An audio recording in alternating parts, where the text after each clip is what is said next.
Il y a une pneumonie et des reins hypertrophiés. Il m'a dit que c'était littéralement une question de vie ou de mort. Et quand il avait 2 ans, oui, à un moment donné, j'ai dit à ma mère, « Maman, je n'en peux plus, c'est tout. » Mon mari est parti, j'ai complètement perdu courage.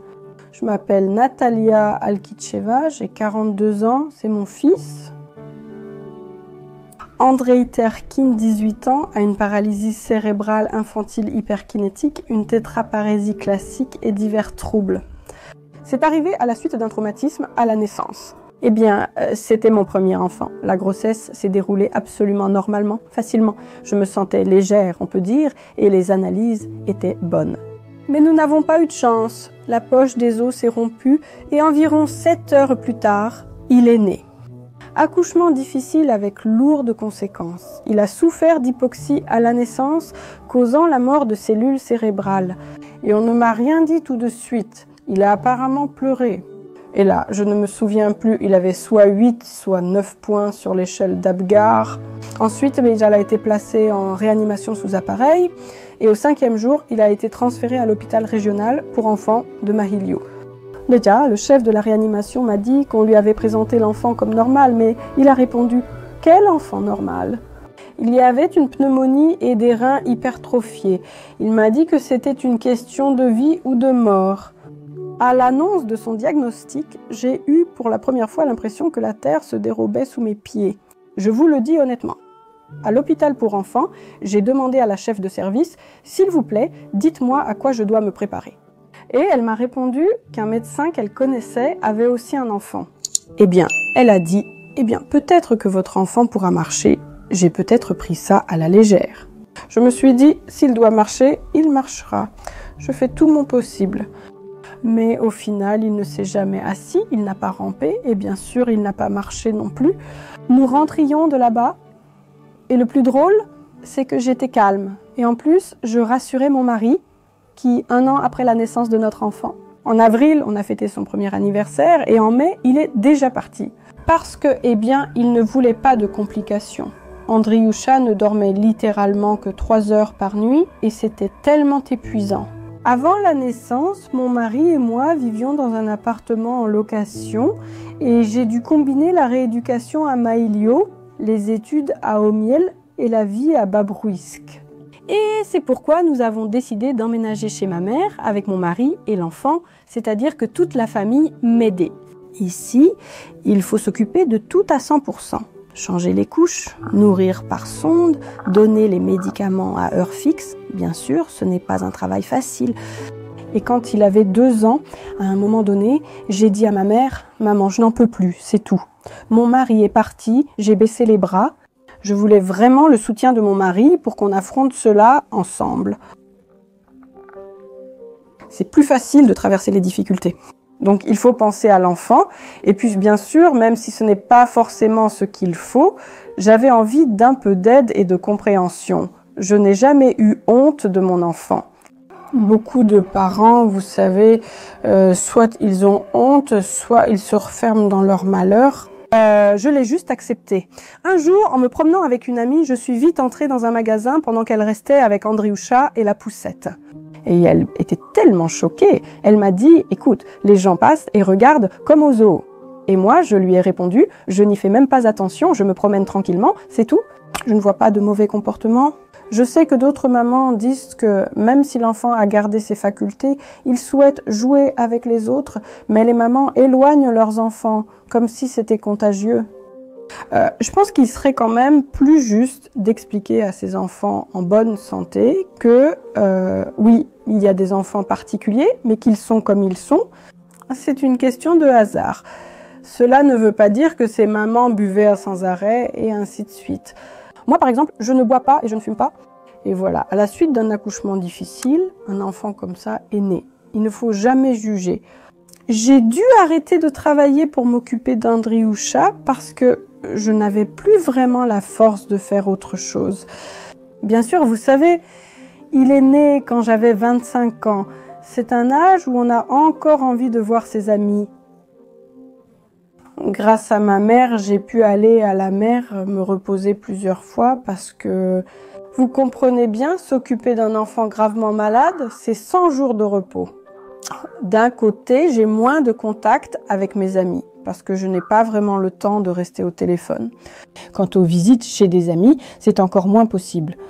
Quand j'ai rencontré mon deuxième mari, je lui ai tout de suite dit que oui, j'ai un enfant handicapé, il est dans un état grave et je n'ai pas l'intention de le placer en internat. Eh bien, ça ne l'a pas effrayé. Nous avons discuté. Moi, c'est qu'un où il venait me rendre visite, il regardait l'enfant, il l'a même tenu dans ses bras.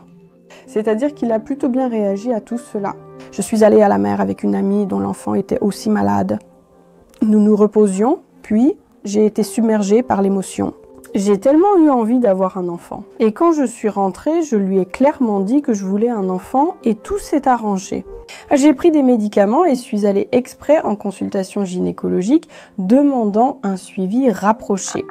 Parce que la première fois, ça ne s'est pas bien passé pour moi. Je craignais que ce soit génétique, mais tout s'est bien passé.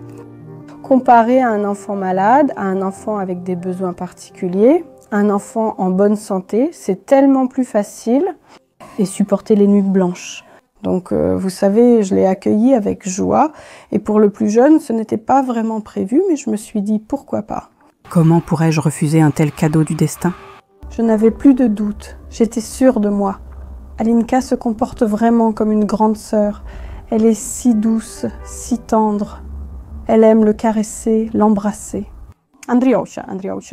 Eh bien, chez Artyom, je pense qu'il y a quand même plus de jalousie. Il reste le plus jeune, surtout quand il était petit, bien sûr, on le choyait énormément et il y a sans doute un peu de jalousie. Nous avons réussi à expliquer aux enfants que vous êtes en bonne santé et que c'est un bonheur. Eh bien, Andriusha est effectivement un enfant particulier qui demande plus d'attention, plus de soins et en fait, les enfants ne sont pas gênés par lui. Nous nous promenons tranquillement dans la rue. Son organisme grandissait, se développait plus ou moins. Et à quel moment le développement s'est-il arrêté? Comment se fait-il qu'à 18 ans, il en paraisse 8 ou 10? Eh bien, nous nous sommes habitués à ce qu'il soit petit, tout petit. On m'a tout de suite prévenu qu'avec un tel diagnostic, les enfants ne sont tout simplement jamais gros. Je me disais, il est très mince, c'est comme ça. Avant, je le nourrissais à la cuillère. Ensuite, on a commencé à me dire que je ne le nourrissais pas assez, qu'il fallait le nourrir par sonde. Il a commencé à avoir des signes de stagnation. C'est quand on a nourri l'enfant, puis on vérifie à l'intérieur si la nourriture a été assimilée ou non. Et là, il y a un liquide brun. Et du coup, toute cette portion de nourriture, elle s'écoule quelque part. Et à un moment donné, j'ai arrêté de nourrir par la sonde. Mais là, il y a un autre problème. Quand on le nourrit à la cuillère, il peut s'étouffer. Et des morceaux de nourriture peuvent entrer dans les voies respiratoires. Et donc, dans tous les cas, c'est mauvais. Mon chéri, laisse-moi t'aspirer, mon lapin. Allez, Andriusha. Quelle est votre routine quotidienne habituelle? Eh bien, le matin, nous nous levons à 6h.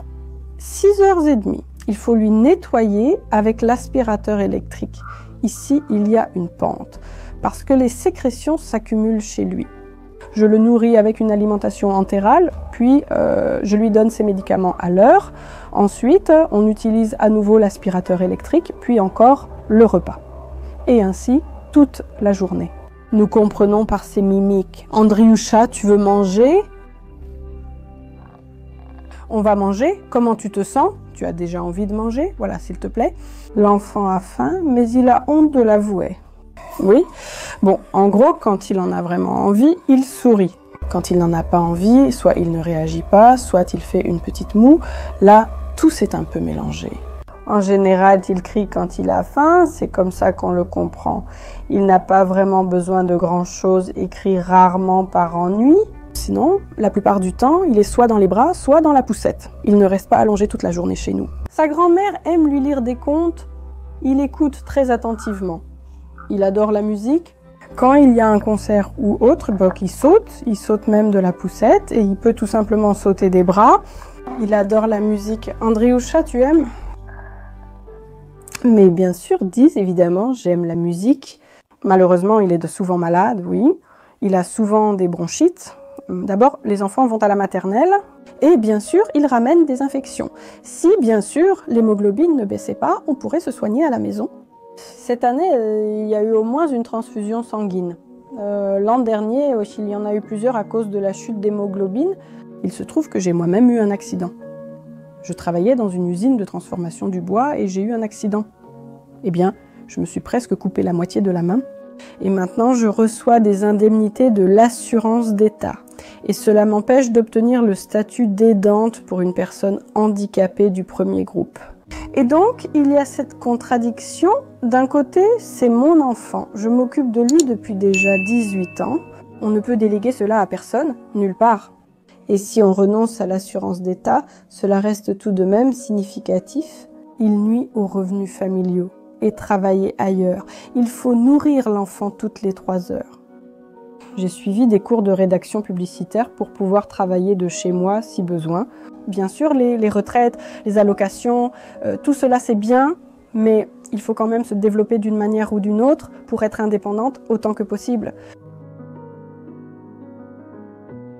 Par exemple, je ne regrette pas d'avoir gardé Andriusha à la maison. J'ai eu assez de santé, de force et de courage pour continuer. La vie continue. Dans mon cas, j'ai essayé. Je vois que malheureusement, il n'y a pas de résultat. Et j'ai simplement accepté les choses telles qu'elles sont. Et j'essaye de m'occuper de mon enfant en tenant compte de ses besoins à ce moment de sa vie. Suis-je inquiet pour son avenir ? Je comprends malheureusement qu'il n'a pas d'avenir. Je considère cela exactement comme ça. C'est simplement notre réalité, nous vivons avec. Je ne pense pas à son avenir, je vis son présent.